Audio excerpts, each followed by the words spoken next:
দাঁড়ান দাঁড়ান দাঁড়ান বলুন।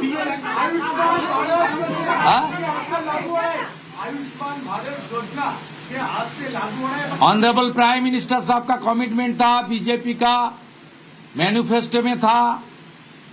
आयुष्मान भारत कैबिनेट ने मंजूरी दे दिया है।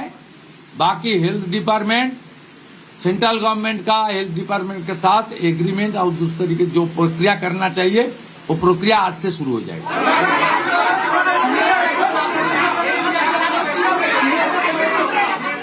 अरे बांग्ला तो बोलছি দাঁড়ান।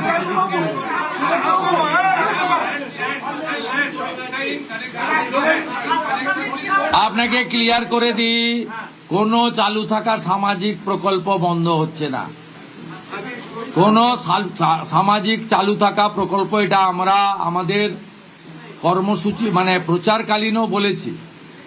কোনো চালু থাকা সামাজিক প্রকল্প সে 30 বছর আগের হতে পারে, 10 বছর আগের হতে পারে, কোনো সামাজিক প্রকল্প আমরা বন্ধ করছি না। আমরা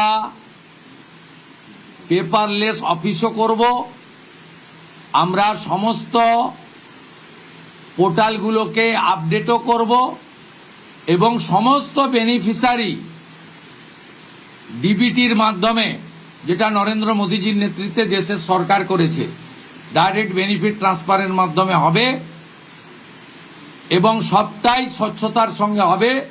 আপনার প্রশ্নের উত্তরে আমি পরিষ্কার বলে দিই, যে স্কিমটার কথা আপনি বলেছেন, আমি শুধু ওই স্কিমটা নয়, চালু থাকা কোনো সামাজিক কল্যাণকর কর্মসূচি বন্ধ এই সরকার করছে না, কিন্তু ট্রান্সপারেন্ট স্বচ্ছতার সঙ্গে সেগুলো হবে।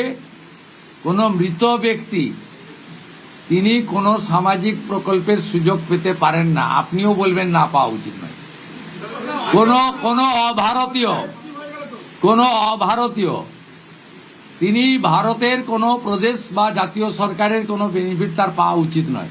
অর্থাৎ আমার প্রশ্নে, আপনার প্রশ্নের মধ্যে আমার সব উত্তর আছে।